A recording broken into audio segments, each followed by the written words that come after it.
హరి ఓం గజరాజ వరద కేశవ త్రిజగత్కళ్యాణమూర్తి దేవమురారి భుజగేంద్ర శయన మాధవ విజయాప్తుని నన్నుగావు వేడుక కృష్ణ గోపాల దొంగ మురహర పాపాలను పరద్రోలు ప్రభుడవు నీవే గోపాలమూర్తి దయతో నా పాలిటి కలిగి ప్రోవు నమ్మితి కృష్ణ దుర్మతిని మిగుల దుష్టపు కర్మంబుల చేసినట్టే కష్టుని నన్ను నిర్మలుని జేయవలే నిష్కర్ముడా నిను నమ్మినాను సతతము కృష్ణ దుర్వార చక్రకరధర శర్వాణి ప్రముఖ వినుత జగదాధార నిర్వాణనాథ మాధవ సర్వాత్మక నన్నుగావు సరగుణ కృష్ణ సుత్రామనుత జనార్దన సత్రాజిత్తనయనాథ సౌందర్య కళా చిత్రావతార దేవకి పుత్ర ననుగావు నీకు పుణ్యము కృష్ణ బలమెంవడు కరిబ్రోవను బలమెంవడు పాండుసుతుల భార్యనుగావన్ బలమెంవడు రవిసుతునకు బలమెంవడు నాకు నీవె బలమౌ కృష్ణ పరుసము సోకిన ఇనుమును వరుసగ బంగారమైన వడుపున జివ్వన్ హరిని నామము సోకిన సురవందిత నేను నటుల సులభుడ కృష్ణ ఒకసారి నీదు నామము ప్రకటముగా దలచువారి పాపములల్లన్ వికలములై తొలగుటకును సకలార్థయజామీళుడు సాక్షియ కృష్ణ హరి సర్వంబునగలడని గరిమను దైత్యుండు పలుక కంబములోనన్ ఇరవొంది వెడలి చీల్చవె శరణను ప్రహ్లాదకుండు సాక్షియ కృష్ణ భద్రార్చిత పద పద్మ సుభద్రాగ్రజ సర్వలోకపాలక హరి శ్రీభద్రాధిప కేశవ బలభద్రానుజ నన్ను బ్రోవు భవహర కృష్ణ ఎటువలె కరిమొర వింటివి ఎటువలె ప్రహ్లాదుక భయమిచ్చితి కరుణన్ అటువలె నను రక్షింపుము కటకట నిను నమ్మినాడకావుము కృష్ణ తటతటలేటికి చేసెదు కటకట పరమాత్మ నీవు ఘంటాకర్ణున్నెటువలె నిపుణున చేసితి వటువలె రక్షింపుమయ్య అచ్యుత కృష్ణ హరి ఓం కపిల మహర్షి తల్లి అయినటువంటి దేవహూతికి కొన్నిటిని ఆయన చాలా క్లియర్గా ఎక్స్ప్లెయిన్ చేస్తూ ఉండేటువంటి శ్లోకాలు 39-40 దాంట్లో ఇమం లోకం తథైవాముమాత్మానాముభయాయినం ఆత్మానమను ఏ చేహయే రాయ పశవో గృహ అమ్మ ఇమం ఇమం అంటే ఈ లోకమును తథా ఏవ అదేవిధంగా అముం పరలోకములో ఉభయాయినం ఈ రెండు లోకాల్లో పొందేటువంటి లింగదేహాన్ని ఆత్మానం తర్వాత లింగదేహము తర్వాత స్థూల దేహమైనటువంటి ఈ దేహాన్ని అని రెండు భాగాల కింద చేశారు ఏమం ఈ లోకం అముం అంటే పరలోకం అంటే కదా మామూలుగా మరణించిన తర్వాత ఏదో నరకానికి వెళ్తారండి స్వర్గానికి వెళ్తారండి అనుకుంటూ ఉంటారుగా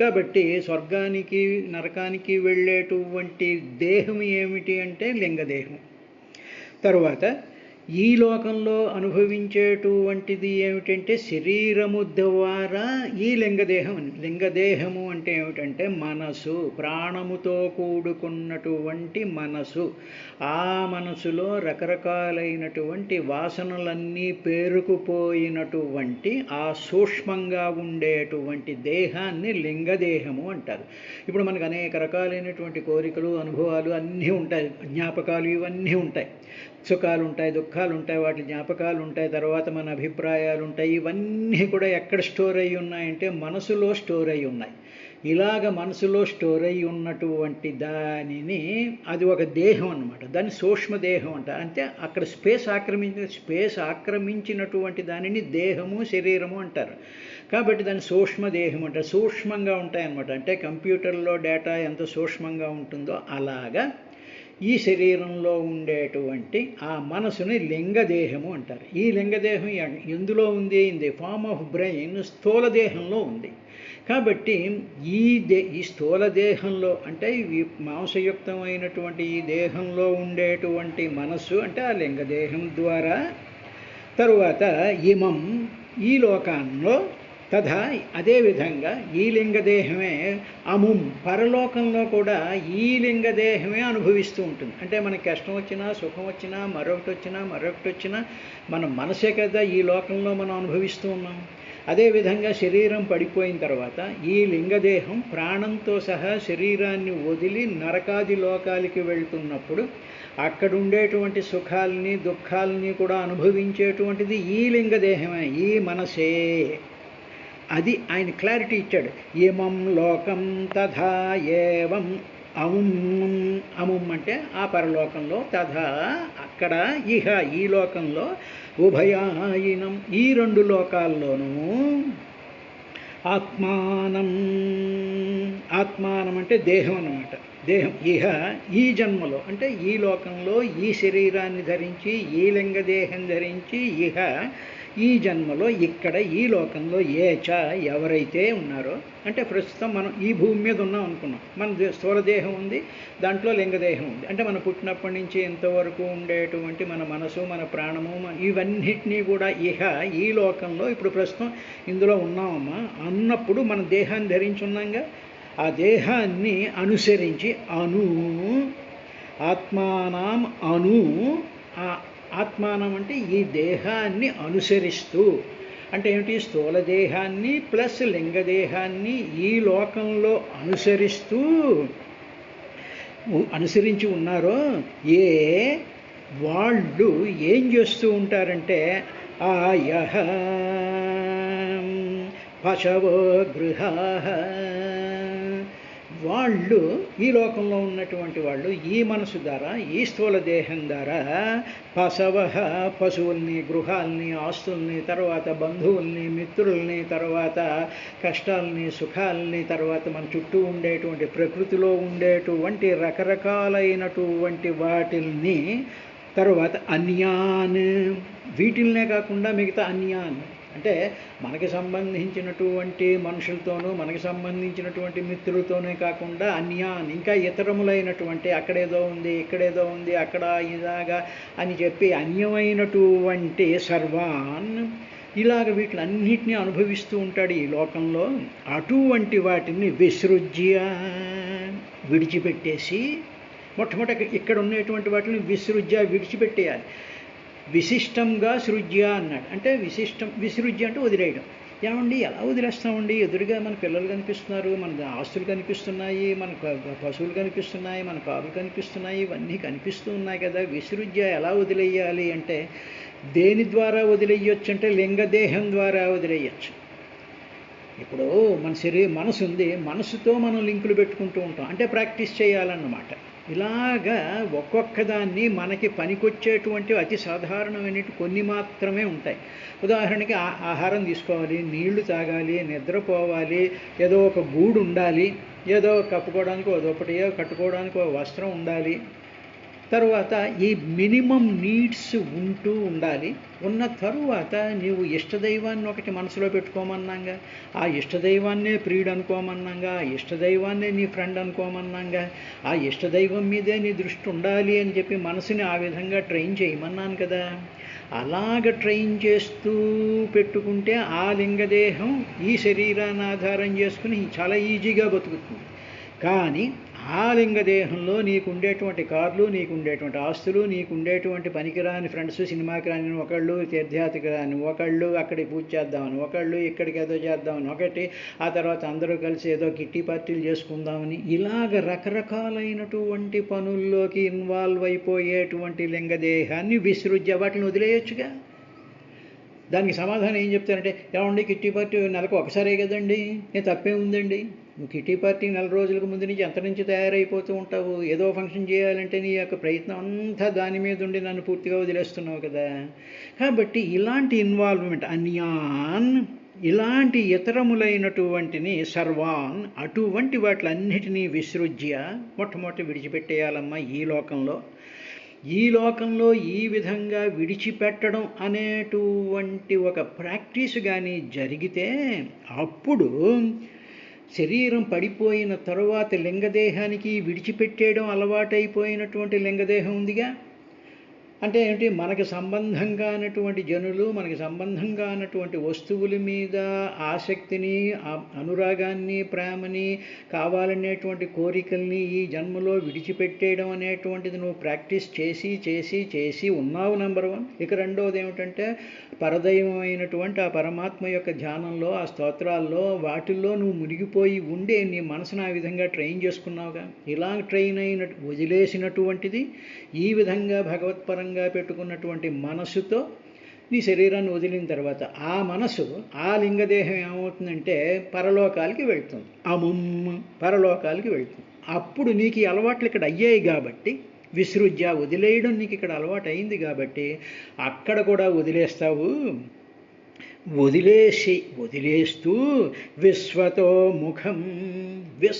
ముఖం, అప్పుడు ఇక్కడ ఈ లోకంలో ఉన్నప్పుడు చెట్టు పుట్ట కుక్క బియ్యం అన్నిట్లోనూ కూడా నన్ను ఊహించుకుంటూ నా చైతన్య ప్రకాశాన్ని చూస్తూ నువ్వు ప్రాక్టీస్ చేసావు కాబట్టి నువ్వు ఆ లోకంలోకి వెళ్ళినా అదే మనసు, అదే ప్రాణము విశ్వతోముఖమైనట్టు ఆ లోకాల్లో కూడా ఆ లోకాల్లో కూడా నన్ను ఏవం ఈ విధంగా, అంటే ఈ లోకంలో వదిలిపెట్టేయడం ఒకటి, 2 నన్నే అన్నిట్లోనూ చూడడం అనేటువంటి ప్రాక్టీస్ చేసావు కాబట్టి ఈ విధంగా ఈ విధంగా అనన్యయా, ఇంకా అనన్యంగా అన్నమాట. అంటే ఏకాంతంగా నీకు నాకు రిలేషనే ఉందంతే. నువ్వు చతుర్భుజుడైనటువంటి శ్రీమన్నారాయణలా కనిపిస్తున్నావు, వెలుగుల స్వరూపంలో కనిపిస్తున్నావు, నాతో మాట్లాడుతున్నావు, నాతో నవ్వుతున్నావు, నీ అందమైనటువంటి రూపం కనిపిస్తూ ఉన్నది అనేటువంటి భావం ఇక్కడ నువ్వు ప్రాక్టీస్ చేసుకున్నావుగా.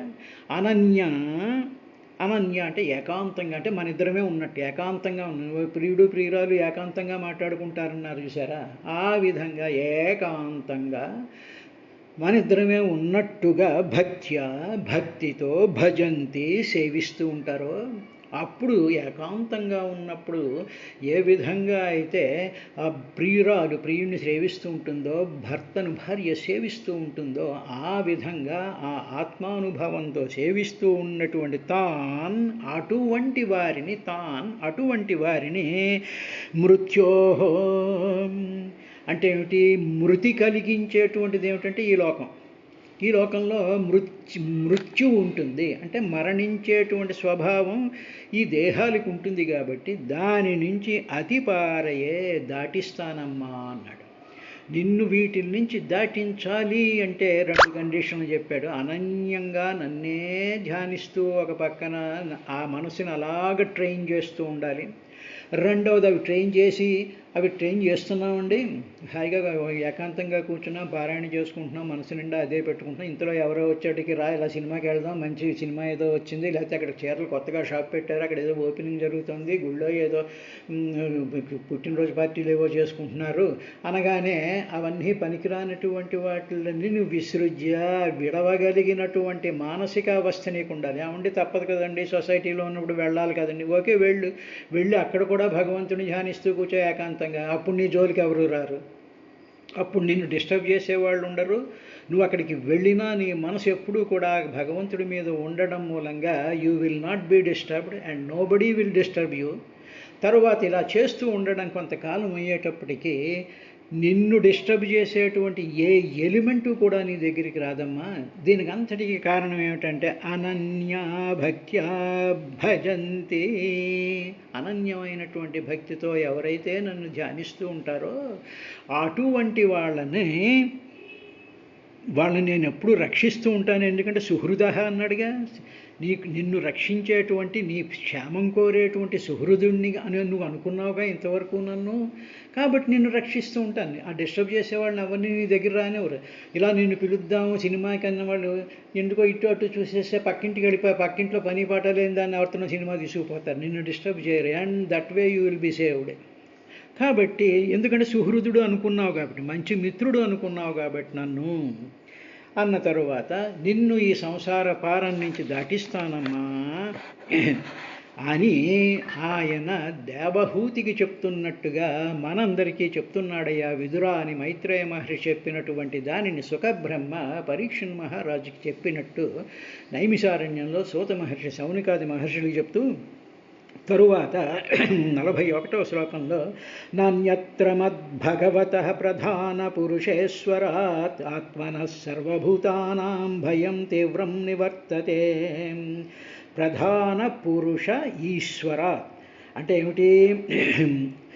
ఓ అమ్మా, నేను ప్రధాన పురుష ఈశ్వరాత్. ప్రధానము అంటే ప్రకృతి, పురుష అంటే పురుషుడు. మనం చేసంగా ప్రకృతి అంటే మనకు కనిపించేటువంటి ఈ పదార్థమయమైనటువంటి జగత్తంతా ప్రకృతి. ఆ ప్రకృతి వెనకాల ఉండి ఆ ప్రకృతిని భరిస్తూ ఆ ప్రకృతిలో పూర్తిగా నిండిపోయి ఉన్నటువంటి వాడు పురుషుడు. కాబట్టి ప్రధాన పురుష ఈశ్వరాత్. ఆ రెండింటినీ కంట్రోల్ చేసేటువంటి శక్తి అంటే ప్రకృతికి జీవులకి ప్రభువైనటువంటి సర్వభూతానాం. తరువాత అన్ని జీవరాశులలో ఆత్మస్వరూపుడైనటువంటి భగవతః భగవంతుణ్ణి ఆయన నమత్ నాకంటే అన్యత్ర ఇక ఇతరమునందు తీవ్రం భయం న నివర్తతే. ఎవరైతే నన్ను ఈ విధంగా సర్వభూతాంతరాత్ముడి కింద తర్వాత ప్రకృతిలో కనిపించేటువంటి ప్రతి వస్తువు వెనకాల ప్రధానమైనటువంటి ఆ ఆత్మచైతన్య ప్రకాశం కింద ఉన్నాడు, ఆయనలోనే ఇవన్నీ ఇలా కనిపిస్తాయి. ఆయన తెర అనుకుంటే తెర మీద బొమ్మలులాగా ఆయనే ఆడుతూ ఉన్నాడు అని చెప్పి, బొమ్మలు కాదు, కనిపించేటువంటి వస్తుజాలం కాదు, ఆ వస్తువులలో ఉండేటువంటి ప్రాణములు, ఆ వస్తువులలో ఉండేటువంటి చైతన్యము, ఆ ప్రకాశము, ఆ వెలుగు, వీటిల్ని కంట్రోల్ చేసేటువంటి ఈశ్వర స్వభావము కలిగినటువంటి వాడిగా, అన్నిట్లో ఉండేటువంటి వాడిగా నన్ను తలుచుకుంటూ ఇతరమును నన్ను ఆశ్రయించకుండా ఇతరమైనటువంటి అన్యత్ర ఇతరములను ఆశ్రయించడం వల్ల అంటే ఏమిటి? ఏదో చెట్టుని చూసి ఇదేదో మనకి పనికి వస్తుంది, కారుని చూసి మనకి ఏదో పనికి వస్తుంది, మనిషి చూస్తే మనకి పనికి వస్తాడని చెప్పి ఇతరత్రంగా ఉండేటువంటి వాటిల్ల వల్ల నీకు భయమే కలుగుతూ ఉంటుంది తప్ప నీకు మరొక విధమైనటువంటి సుఖం అనేటువంటిది ఉండదు. కాబట్టి ఇతరత్రంగా ఉండేటువంటి తీవ్రమైనటువంటి భయం నా నివర్తతే, అటువంటి భయాన్ని నేను తీసిపారేస్తాను. అంటే ఇతరుల్ని ఆశ్రయించడం వల్ల, ఇతరాల్ని ఆశ్రయించడం వల్ల నీ భయం ఏమీ పోదమ్మా. అంటే ఏమిటి? ఆ భయాన్ని నేను తీసేస్తాను అంటూ ఇతరమైనటువంటి వాటిని నువ్వు ఆశ్రయిస్తే మాత్రం నా నివర్తతే నీ భయం మాత్రం పోదు. అంటే ఏమిటన్నమాట? మనం చూస్తూ ఉండేటువంటి పదార్థాల మీద మన మనసు వెళ్ళి వాటిల్ని ఆశ్రయించుకుంటూ ఆ మనుషుల్ని, ఆ వస్తువుల్ని, ఆ సంపదల్ని, వాటిల్నే నీవు ఆశ్రయించుకుంటూ ఇవే నిత్యం అనుకుని ఇవే శాశ్వతం అనుకున్నప్పుడు నీకు సంసార భయం అనేటువంటిది మాత్రం వాటి వల్ల పోదు. నీకు ఆ భయం పోవాలి అంటే నా అన్యత్ర మత్ భగవతః ప్రధాన పురుషేశ్వర ఆత్మనః సర్వభూతాన్ అన్నిట్లోనూ నువ్వే ఉన్నావు అనుకోవాలి. తర్వాత కనిపించేటువంటి ప్రకృతి అంతా కూడా ఈ విధంగా ఇలా నిలబడడానికి నువ్వు అనేటువంటి ఆ మహత్తరమైనటువంటి చైతన్య ప్రకాశంలో నువ్వే ఉన్నావు అనుకుని అన్నిటినీ చూస్తూ ఉన్నా కూడా నా వెలుగునే, నా ఆకార రూపంలో ఉండేటువంటి నా చతుర్భుజావతార స్వరూపం కింద నువ్వు చూస్తూ ఉంటే అప్పుడు నీలో ఉండేటువంటి అన్ని భయాల్ని తొలగించేస్తాను. కానీ నన్ను చూడకుండా మిగతా వాటిని చూస్తే మాత్రం నీ భయం మాత్రం నా నివర్తతే, పోదమ్మా అన్నాడు. ఆయన తర్వాత 42వ శ్లోకంలో మద్భయాద్వాతి వాతోయం సూర్యస్తపతి మద్భయాత్ వర్షతీంద్రో దహత్యగ్నిర్మృత్యుశ్చరతి మద్భయాత్. అమ్మా, అయం ఈ వాతః, ఈ గాలి ఉందే, ఈ గాలి నా భయం వల్లే వీస్తోంది. ఎందుకంటే నేను ఈశ్వరుని, ఐఆమ్ ది కంట్రోలర్. నేను చెప్పినట్టు ప్రతి వాళ్ళు చేయాలి. ఏ మాత్రం ఇటు అటు కానీ తోక జాడించారంటే మాత్రం నేను ఎవరిని క్షమించను. అంటే భగవంతుడి యొక్క ఆ కంట్రోలింగ్ మెకానిజంలో ఉండేటువంటి గొప్పతనాన్ని ఆయన చెప్తాడు. ఇంతవరకు చాలా ప్రేమాస్పదుడి కింద చెప్తూ ఉన్నాడు. ఇప్పుడు ఈ సృష్టి అంతా కూడా ఇలాగా ఇంత క్రమశిక్షణలో మెలగడానికి కారణం ఏమిటంటే నా యొక్క భయం వల్ల. అందుకని చూడండి, స్కూల్లో పిల్లలందరూ ఇటు అటు తిరిగేస్తూ ఉంటారు. ఎప్పుడైతే హెడ్ మాస్టర్ రాగానే అందరూ భయపడిపోయి కామ్గా ఎలా కూర్చుంటారో, అటు టీచర్లు కానీ అక్కడ ఉండేటువంటి వర్కర్స్ కానీ పిల్లలు కానీ ఏ విధంగా అయితే క్రమశిక్షణకు వచ్చేస్తారో అటువంటి క్రమశిక్షణలో పెట్టగలిగినటువంటి వాడినమ్మ నేను. మద్భయాత్, నా యొక్క భయం వల్లే వాతః, ఈ గాలి, తరువాత సూర్యుడు, తరువాత ఇంద్రుడు, అగ్ని, మృత్యువు చరతి, ప్రవర్తిస్తూ ఉన్నాయి. నా యొక్క భయం వల్లే. అమ్మో, పరమాత్మ ఉన్నాడు కాబట్టి పరమాత్మ ఎంత వేగంతో ఎలా వీచాలి, ఎప్పుడప్పుడు ఏ వీచాలి అనేటువంటి గాలి వీస్తుంది.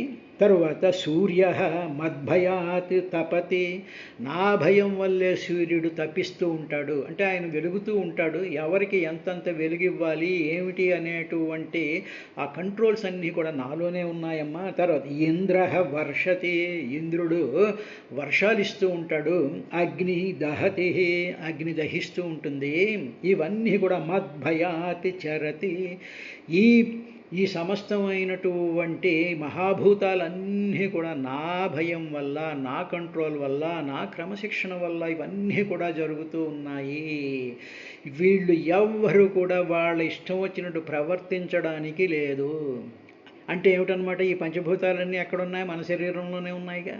మన శరీరంలో ఉండేటువంటి పంచభూతాలు మనం ఏమనుకుంటున్నామంటే నా ఇష్టం వచ్చినట్టు నేను ప్రవర్తించేస్తున్నాను అని చెప్పి నువ్వు చాలా మోసపూరితంగా ఉన్నావమ్మా. మన శరీరాల్లో ఉండేటువంటి పంచభూతాలు కూడా అవి వాటి యొక్క ప్రవర్తన అవి భగవంతుడి యొక్క భయం వల్లే చేస్తున్నాయి. ఆ భగవంతుడు మన హృదయంలోనే ఉన్నాడు కాబట్టి ఆ భగవంతుణ్ణి, ఆ కంట్రోలింగ్ మెకానిజాన్ని కానీ మనం ధ్యానించినట్లయితే మనలో ఉండేటువంటి పంచభూతాలు చాలా కంట్రోల్డ్గా ఉంటాయి. ఇప్పుడు అగ్ని వచ్చింది అనుకోండి, అంటే జ్వరం వచ్చింది అనుకున్నాం. జ్వరం వచ్చేటప్పటికి ఏమంటే తాపం ఎక్కువైపోతుంది. అప్పుడు పరమాత్మని ధ్యానిస్తే తగ్గు అని చెప్పి ఆ అగ్నిని తగ్గిస్తాడు. అలాగే మనకి ఏదో ఆయాసాలు వచ్చేస్తున్నాయి అనుకోండి, గాలి వాతం అది వచ్చేటప్పటికి స్వామిని తలుచుకుంటే అది తగ్గుతూ ఉంటుంది. అలాగే మనలో ఉండేటువంటి సుఖ దుఃఖాలు అనేటువంటి వర్షాలని ఇంద్ర అంటే ఇంద్రియాల వల్లే కదా సుఖ దుఃఖాలు వస్తాయి. వాటిని కూడా కంట్రోల్ చేసేటువంటి వాడు పరమాత్మ కాబట్టి ఆ పరమాత్మ సర్వభూతాత్మానం అన్నిట్లోనూ ఉన్నాడు కాబట్టి ఆయన యొక్క కంట్రోల్ వల్లే అమ్మ ఇవన్నీ జరుగుతున్నాయి అని చెప్పి మన బుద్ధిని, మన మనసుని, మన హృదయాన్ని ఆయన మీద పెట్టాలమ్మా అని. నా భయం వల్ల ఇవన్నీ జరుగుతున్నాయి అని చెప్పడానికి కారణం ఏమిటంటే అది. ఇది అయిన తరువాత 43వ శ్లోకంలో జ్ఞాన వైరాగ్యయుక్తేన భక్తి యోగేన యోగినః క్షమాయ పదమూలం మే ప్రవిశంచకుతో భయం. తరువాతమ్మా యోగులు క్షేమరూపమైనటువంటి అన్నిటికన్నా గొప్పదైనటువంటి క్షేమం ఎక్కడుంటుంది అంటే జ్ఞాన వైరాగ్యాలతో కూడుకున్నటువంటి భక్తి యోగాన్ని ఆచరిస్తేనే పరిపూర్ణమైనటువంటి క్షేమం కలుగుతుంది ఎవరికైనా సరే. ఆ క్షేమం కలగాలి అంటే ఏం చేయాలి అంటే నా పాదమూలాలను ఆశ్రయించాలి. అంటే నా పాదాలని మొట్టమొదటి అదేగా చెప్పాడు, మత్పాదాభిరత, నా పాదాల మీద అనురక్తి, రతి, ప్రేమ అది మొదలు పెడితే ఇంతవరకు తీసుకొచ్చాడు. కాబట్టి యోగులు క్షేమాయ, వాళ్ళ క్షేమం కొరకు జ్ఞాన వైరాగ్యయుక్తేన, జ్ఞానము వైరాగ్యంతో కూడినటువంటి భక్తి యోగేన, ఆ భక్తి చేత ఎవరైతే మే పాదమూలం ప్రవిశంతి, నా పాదమూలాల్ని వాళ్ళు ధ్యానిస్తూ ఉంటారో, దేని ద్వారా జ్ఞానం, వైరాగ్యం, భక్తి ఈ మూడిటి చేత ఎవరైతే నన్ను నిరంతరము ధ్యానిస్తూ ఉంటారో వాళ్ళు మే పాదమూలం ప్రవిశంతి, నా పాదమూలంలోకి వచ్చేస్తారు. అంటే నా పాదాల్లోకి వచ్చి వాళ్ళు కలిసిపోతారు. నా పాదమూలాన్ని సేవించడం వల్ల జ్ఞానం వైరాగ్యం భక్తితో సేవించడం వల్ల వాళ్ళు మే పాదమూలం ప్రవిశంతి, నా పాదాల్లోకి వెళ్ళిపోతారు. అంటే మనం ఇలా కూర్చుని ధ్యానం చేస్తూ ఆ పాదాలని మనం అదే విధంగా ధ్యానం చేస్తూ ఆ పాదాలనే మనం ఆ పాదాలు లక్ష్మీదేవి పట్టుకున్నట్టు, ఆ పాదాలు లక్ష్మీదేవి పూజిస్తున్నట్టు, లక్ష్మీదేవి యొక్క ప్రభంతా ఆ పాదాల్లో ఉన్నట్టు, ఆ పాదాల మీద అందమైనటువంటి తులసి దళాలు పువ్వులు ఇవన్నీ పెడుతున్నట్టు, సకల దేవతలు అందరూ కూడా ఆ పాదాల చుట్టూ వస్తున్నట్టు, అన్ని లోకాలు కూడా అక్కడే ఉన్నట్టుగా మనం భావన చేస్తూ మన మనసును అలా పెట్టుకుంటే మన లింగదేహం, మన సూక్ష్మదేహం ఉందే అది ఆటోమేటిక్గా మే పాదమూలం ప్రవిశంతి, దాంట్లోకి వెళ్ళి ప్రవేశించేస్తారయ్యా అన్నాడు. అన్న తరువాత 44వ శ్లోకం, ఏతావానేవ లోకేస్మిన్ పుంసాం నిశ్రేయసోదయ తీవ్రేణ భక్తియోగేన మనోమయ్యర్పితం స్థిరం అని 44వ శ్లోకంతో తృతీయ స్కంధం 25వ అధ్యాయం అవుతుంది. అది రేపటి కార్యక్రమంలో ఆ శ్లోకం చెప్పి 28లోకి ప్రవేశిస్తాం.